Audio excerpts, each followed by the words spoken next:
साल 2014 में भारतीय जनता पार्टी ने अपने नाम 282 सीट्स की थी और साल 2019 में उन्होंने 303 सीट्स पर जीत हासिल की थी। लेकिन हैरानी की बात यह है कि 2014 में आई 282 सीट्स में से सिर्फ 22 ही सीट साउथ इंडिया से आई थी और 2019 में आई 303 सीट्स में से सिर्फ 29 सीट साउथ इंडिया से आई थी, जिसमें से अकेले कर्नाटका से आने वाली सीटों का नंबर 25 था। 4 उन्हें तेलंगाना से मिली थी, बाकी के 3 स्टेट में बीजेपी का खाता भी नहीं खुला था। ये आंकड़े 2024 के लोकसभा चुनावों में बीजेपी के लिए एक नाइटमेयर बने हुए हैं और बीजेपी पिछले 5 सालों से इन्हें सही करने की कोशिश कर रही है। और अगर इस बार उन्हें 370 सीट के आंकड़े को पार करना है तो साउथ इंडिया की पहली पसंद बनना ही पड़ेगा। लेकिन क्या बीजेपी साउथ इंडिया की पहली पसंद बन पाएगी? क्या एनडीए साउथ इंडिया में अच्छा परफॉर्म कर पाएगी? और सवाल ये भी उठता है कि साउथ इंडिया को अपना गढ़ समझने वाली कांग्रेस को साउथ इंडिया में कैसा रिस्पॉन्स मिलने वाला है? इन सभी सवालों के जवाब जानने के लिए साउथ इंडिया के एक एक पार्ट का इलेक्शन एनालिसिस समझने के लिए वीडियो के अंत तक बने रहिए। दोस्तों, शुरुआत करते हैं कर्नाटका से। कर्नाटका एक बहुत ही स्ट्रैटेजिक स्टेट साबित होने वाला है एनडीए और इंडिया अलायंस दोनों के लिए, खास तौर से बीजेपी और कांग्रेस के लिए। और इसका कारण यहाँ की पॉलिटिक्स में रीजनल पार्टीज का उतना प्रभाव ना होना जितना कि बाकी साउथ इंडियन स्टेट्स में। हैरानी की बात यह है कि दोनों ही नेशनल पार्टीज कर्नाटका को अपना स्ट्रॉन्ग जोन मान सकती हैं। लेकिन सवाल ये उठता है कि कर्नाटका के लोग क्या सोचते हैं। कर्नाटका में लोकसभा चुनावों से 1 साल पहले ही विधानसभा चुनाव होते हैं और उनमें ये नजर आ जाता है कि आखिर लोग क्या सोच रहे हैं। वोटिंग परसेंटेज के एग्जाम्पल से इस बात को समझते हैं। जैसे अगर 2013 के चुनावों को देखा जाए तो इस चुनावों में कांग्रेस को 36% वोट मिले थे और यही वोट 2014 के चुनावों में 40% में बढ़ गए। 2013 में बीजेपी को जहां 19% वोट मिले थे, वहीं वोट 2014 में बढ़ करके 43% हो गए थे, जिसका मतलब ये था कि मोदी की लहर का इफेक्ट कर्नाटका में भी हुआ था। उसके बाद अगर नजर डालें 2018 के चुनावों पर तो बीजेपी और कांग्रेस को 36 और 38% वोट मिले थे और 2019 के लोकसभा चुनावों में यही वोट प्रतिशत बीजेपी के लिए 36 से बढ़कर 51 हो गया था और कांग्रेस के लिए 38 से घटकर 32 हो गया था। अब दोस्तों बात करते हैं 2023 के चुनावों की, जहां बीजेपी और कांग्रेस ने 36 और 42% वोट एक्वायर किए थे। 6% के अंतर होने पर भी कांग्रेस की सीट्स डबल थी। इससे ये इंडिकेशन लगाया जा सकता है कि कर्नाटका में इंडिया अलायंस और कांग्रेस स्ट्रांग है और उन्हें टक्कर देना एनडीए के लिए थोड़ा मुश्किल होने वाला है। लेकिन एक्सपर्ट का मानना यह भी है कि कर्नाटका के लोग विधानसभा में कांग्रेस को ज्यादा वोट करते हैं और लोकसभा में बीजेपी को ज्यादा करते हैं और ये पैटर्न रिपीट होने की भी उम्मीद है। ऐसे में कर्नाटका एक 50-50 संभावना का स्टेट कहा जा सकता है। कर्नाटका के बाद बात करते हैं केरला की। केरल एक ऐसा राज्य है जिसमें भारतीय जनता पार्टी का अकाउंट ना तो 2014 में खुला था और ना ही 2019 में।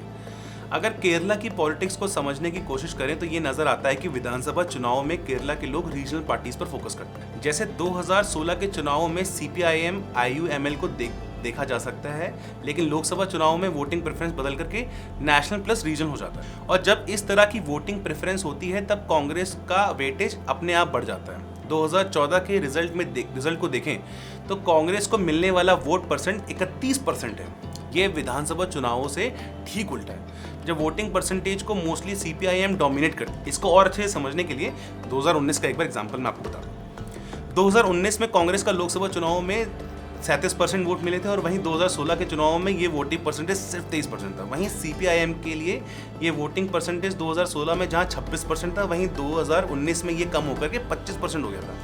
अगर बीजेपी की बात करें तो केरल में बीजेपी और एनडीए दोनों कमजोर नजर आते हैं। 2019 में एनडीए को केरल में 0 सीट मिली थी और यूपीए ने यहाँ से 19 सीट निकाली थी।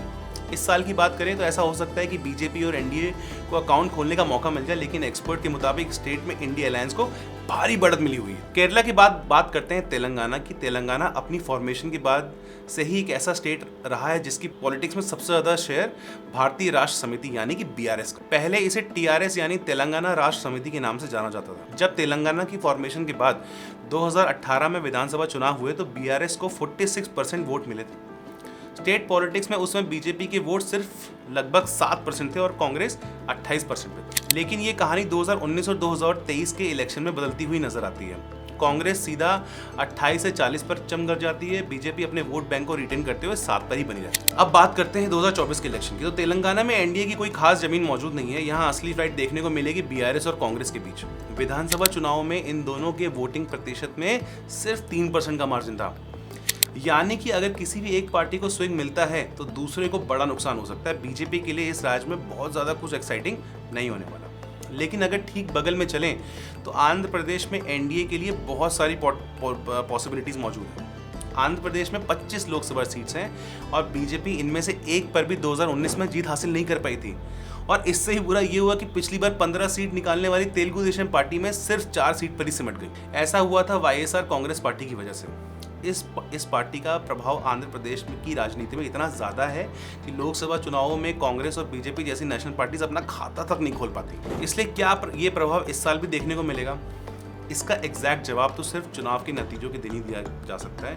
लेकिन अगर 2019 के मार्च में हुए विधानसभा चुनावों को देखें तो वाईएसआर कांग्रेस के पास एक भारी भरकम लीड मौजूद, जहां जनता उन्हें विधानसभा और लोकसभा दोनों ही जगह पे वोट दे रही है। ऐसे में इस साल उनका अचानक से कम वोट्स पर सिमट जाना किसी मिरेकल से कम नहीं होगा और ऐसे मिरेकल करने के लिए इंडिया अलायंस और एनडीए दोनों ने कोई एफर्ट्स नहीं किए। इसलिए ये तो 100% कहा जा सकता है कि सीट्स कम ज़्यादा हो सकती है, लेकिन डोमिनेंस वाईएसआर कांग्रेस की ही रहेगी। अब आखिरी में बात कर लेते हैं तमिलनाडु की। तमिलनाडु की पॉलिटिक्स दो पार्टीज के अराउंड घूमती है। पहली है डीएमके, दूसरी है एआईएडीएमके। इसमें डीएमके इंडिया अलायंस का हिस्सा है और एआईएडीएमके एनडीए का। अब अगर बीजेपी और कांग्रेस के पर्सनल परफॉर्मेंस की बात कर ली जाए तो बीजेपी ने आखिरी बार यहाँ 2014 में 1 सीट जीती थी और कांग्रेस ने 2019 में 8 सीट्स अपने नाम की। लेकिन इस स्टेट का असली मुकाबला लगभग इन्हीं पार्टीज के बीच में देखने को मिलता है। 2014 में एनडीए ग्रुप वाली एआईएडीएमके ने 37 सीट जीतकर सभी को चौंका दिया था, लेकिन 2019 में 37 सीट जीतने वाली एआईएडीएमके सिर्फ 1 सीट पर सिमट गई। वहीं 2014 में एक भी सीट ना जीतने वाली डीएमके ने 2019 में 14 सीट्स अपने नाम की। अब सवाल ये उठता है कि मौजूदा समय में स्विंग किस तरफ है। इसे समझने के लिए 2021 के विधानसभा चुनाव का रेफरेंस लिया जा सकता है। इन चुनावों में कांग्रेस और डीएमके के एसपी अलायंस ने 159 पे जीत हासिल की थी, वहीं एनडीए को 75 सीट्स मिली थी। अब आप ये सोच रहे होंगे इसका मतलब ये हुआ कि 2024 में डीएमके और कांग्रेस काफ़ी आगे निकल जाएंगे। ऐसा हो तो सकता है, लेकिन इसमें एक ट्विस्ट है वोटिंग परसेंटेज का। सीट्स में भले ही बहुत ज़्यादा अंतर हो, लेकिन दोनों ही अलायंस के वोटिंग परसेंटेज का मार्जिन सिर्फ 5% था, जो कि किसी भी तरफ मूव कर सकता है। तो दोस्तों ये था साउथ इंडिया के इलेक्शन का एनालिसिस। समराइज करें तो कर्नाटका में इंडिया अलायंस और एनडीए के 50-50% चांसेस हैं। तमिलनाडु में भी ऐसा ही है। आंध्र प्रदेश को वाईएसआर कांग्रेस डोमिनेट कर रही है और तेलंगाना में बीआरएस बढ़त हासिल कर सकती है। केरला की बात करें तो वहाँ इंडिया अलायंस को बढ़त मिली हुई नजर आ रही है। इस एनालिसिस का ऑल ओवर इंडिया के रिजल्ट में क्या इन्फ्लुएंस देखने को मिलेगा, प्लीज़ कमेंट करके ज़रूर बताइएगा। एक छोटी सी रिक्वेस्ट, आप यहाँ तक पहुँच गए हैं, इस वीडियो को बनाने में बहुत मेहनत लगी है, बहुत सारे फैक्ट फिगर को पहले हमने देखा है, उसके बाद ये वीडियो बनी है। आप लोगों से एक छोटी सी रिक्वेस्ट रहेगी कि प्लीज़ यहाँ तक पहुँचें तो लाइक और सब्सक्राइब करके ज़रूर जाइएगा। बहुत धन्यवाद।